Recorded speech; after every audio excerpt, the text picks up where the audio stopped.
안녕하세요. 수업하다가 급하게 들어와가지고 모르고 슬리퍼를 신고 들어와서 오늘 좀 꾸며 입고 왔는데 좀 아쉽고, 그리고 앞에 저는 사진이 없습니다. 이 사진이 없는 이유는 저 실물을 좀 봐달라는 의미에서 좀 사진이 제 외모를 담지 못하는 것 같아가지고 네, 그렇게 준비했고요. 그다음에 세 번째, 저는 이 자료가 굉장히 좀 이제 다른 강사님들에 비해서 별로예요. 그 이유는 저를 봐달라는 의미예요. 저를 봐달라.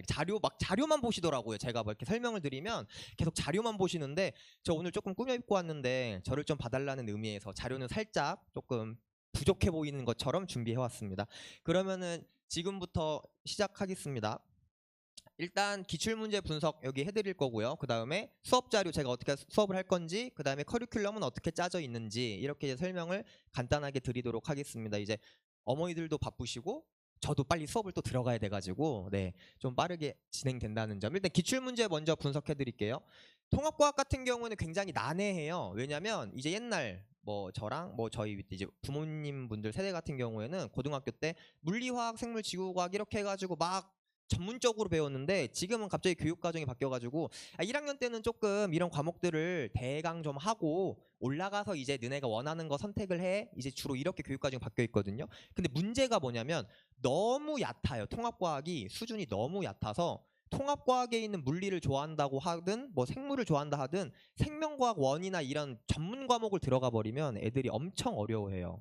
일단 그게 첫 번째 특징이고요. 두 번째 특징은 뭐냐면 학교 선생님들이 통합과학 내용이 너무 얕다 보니까 문제를 낼 수가 없어요. 이걸로 어떻게 문제를 내? 그러면 이거랑 연관되어 있는 원, 투 문제를 내가 낼 수밖에 없겠다. 그래야 변별력이 있기 때문에 그런 거거든요. 다 100점 맞아버리면 선생님 좀 난처하잖아요. 그래서 내가 그럼 너네한테 전자기 유도를 가르쳤어? 그럼 나 전자기 유도 낼게. 나 가르쳤으니까 낸다.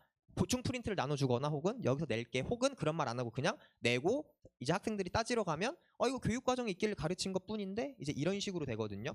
실제로 이 문제 같은 경우는 이제 지구과학에서 나온 문제인데요. 통합과학 같은 경우는 이제 별의 일생, 어떻게 진화해서 어떻게 죽는다, 이런 식으로 나와 있는데, 거기에서는 태양 정도의 질량, 그 다음에 태양보다 질량이 큰 별, 이렇게 나눠져 있어요. 근데 이 문제 같은 경우에는 실제로 지구과학 1에 나오는 문제인데, 질량을 세분화해가지고 이 M0가 이제 태양 질량이라는 소리거든요. 태양 질량인 경우, 태양 질량보다 2배 큰 경우, 5배 큰 경우, 10배 큰 경우, 너네가 이런 자료를 봤을 때 혹시 해석할 수 있겠니? 근데 신기하게도 묻는 거는 진짜로 통합과학에 벗어나지 않는 정도로 물어봐요. 실제로 학교에서는. 그러니까 자료는 어려운 거를 주고 묻는 거는 너네가 이 자료를 해석할 수 있겠니? 이렇게 이제 묻는다는 거죠. 자, 다음 문제 보여드리겠습니다. 이거 이제 물리 파트 문제입니다. 통합과학에 있는 물리 파트 문제인데, 이 경우에도 마찬가지로 실제 통합과학에는 이렇게 써 있어요. 우리는 신소재를 이용해서 생활에 유용한 것들을 만들 수가 있다. 이제 끝이고 이제 예시 외우라고 통합과학에 나와 있습니다. 근데 이 문제 같은 경우는 정확한 원리에 대해서 물어보고 있거든요. 특히 지금 달을 보면 다이오드 그림이 나와 있는데, 이거는 물리학 1에 기출됐던 그 모의고사에 기출됐던 자료를 그대로 박아 넣은 거예요. 그래서 너네가 이걸 보고 다이오드의 원리에 대해서 혹시 조금 알고 있니? 이제 이런 식으로 묻는 거죠. 만약에 이거를 배운 학생이라면 당황하지 않고 바로 골랐을 수 있겠지만, 그렇게 깊이 공부하지 않고 그냥 다이오드는 이렇게 쓰는 거구나 하고 딱 봤을 때 이거 뭐지? 이제 이렇게 당황해 버리면 헷갈리기 시작하면서 시간도 점점 밀리기 시작하고 자신에 대한 의심을 하기 시작하면서 뒤에 있는 시험까지 다 망칠 수 있는 이제 그런 자료였습니다.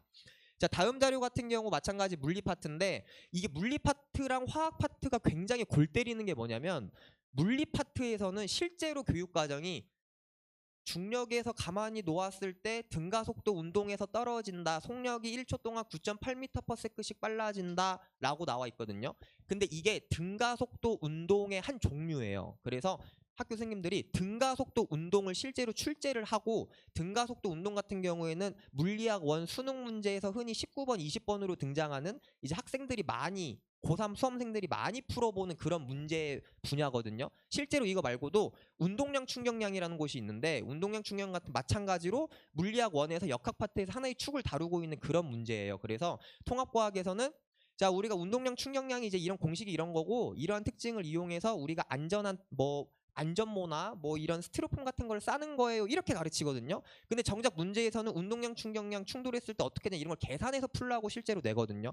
그래서 학생들이 봤을 때 통합과학은 굉장히 공부하기가 어렵다 이런 식으로 생각을 하는데, 사실 그게 아니라 통합과학에 있는 내용의 원, 투까지 자료를 써서 내기 때문에 어려운 거지, 그런 것만 알고 있다면 어렵지 않고 오히려 더 쉽게 풀 수가 있습니다.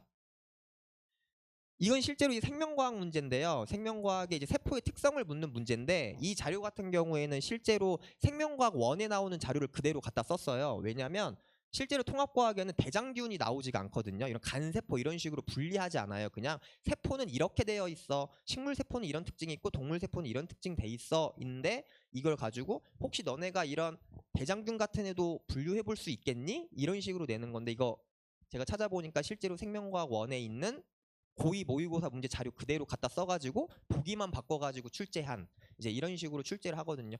사실 뭐 다른 과목도 마찬가지고, 어쨌든간 선생님들 입장에서는 이 문제가 첫 번째 오류가 나지 않아야 되고, 두 번째 변별력이 있어야 돼요. 그러면 오류가 나지 않으려면 어떻게 해야 되지? 아, 기존에 출제했던 문제 갖다 써야겠다. 변별력을 내려면 어떻게 해야 되지? 아, 애들을 내가 똑같이 가르쳤지만 그래도 몇 명은 틀리게 내야 하지 않을까? 이제 이런 식으로 해서 점점점 그런 식으로 문제를 출제하는 거죠.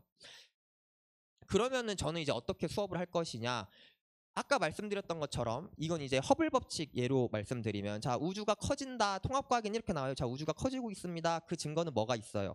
그러면은 왜 그 커지게 생각을 하게 됐는지부터 해서 쭉 그 과학사를 다 설명을 하면서, 아, 이거는 뭐 문제를 풀고 그런 게 아니라 이런 어떤 내용들을 쭉 설명을 하면서 학생들에게 이런 자료가 나왔을 때 아, 당황하지 않게끔, 이거 실제로 이제 허블 법칙을 설명하는 건데, 허블 법칙을 가르치는 학교가 있고 안 가르치는 학교가 있어요. 그래서 저는 이거를 가르쳐야 학생들이 처음부터 끝까지 아, 이 과학에 대한 개념이 이렇게 발전해 오는구나 라는 걸 알 수 있기 때문에 이렇게 이제 가르칠 거고요.